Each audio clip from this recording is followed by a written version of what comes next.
Hi guys, finally మా అమ్మకి జోష్నాకి surgery అయితే కంప్లీట్ అయిపోయింది. జోష్న ఎవరు అనుకుంటున్నారా? మా ఝాన్సీ అక్క వాళ్ళ కూతురు అనమాట. సో ఝాన్సీ అక్క ఎవరని అడుగుతున్నారా? లాస్ట్ వీడియోలో పూజీకి అంటే మా సిస్టర్కి ఇంజెక్షన్ ఇస్తున్నారు కదా, తనే అనమాట. వాళ్ళ పాపకి సర్జరీ ఉండింది. సో అమ్మతో పాటే అనమాట. సేమ్ టైం వాళ్ళిద్దరిని తీసుకొచ్చేసారు. పోస్ట్ ఆపరేటివ్ వార్డ్ కాబట్టి మమ్మల్ని లోపలికి అలో చేయట్లేదు అనమాట. ఎట్ ఏ టైం అందరు వెళ్ళకూడదు, ఒక్కొక్కరే వెళ్ళాలన్నారు. సో మా గత అయితే ఇంకా వెయిటింగ్ హాల్లోనే, లాస్ట్ వార్డ్లో ఉన్నట్టు ఇక్కడ లేదు. ఏం చేద్దాం, ఎక్కడైనా అడ్జస్ట్ అయిపోవాలి కదా. అమ్మ అయితే 5:30 కాన్షియస్లోకి వచ్చారు. అప్పటిదాకా కొంచెం భయం పోలేదన్నమాట. జోష్న అయితే సేఫ్, మార్నింగే కాన్షియస్లోకి వచ్చేసింది ఆపరేషన్ థియేటర్ నుంచి రాగానే. సో ఇంకా మేమైతే జోష్నకి ఐస్ క్రీమ్ పెట్టాలి, అమ్మకి జ్యూస్ ఇవ్వాలి కదా అని చెప్పేసి బయటకైతే వెళ్ళిపోతున్నాం.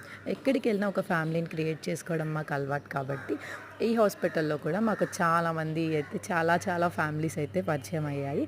సో మీరు ఇలానే ఉంటే నాకు కామెంట్ చేసేసేయండి. అంతే ఈ వీడియో. Bye bye.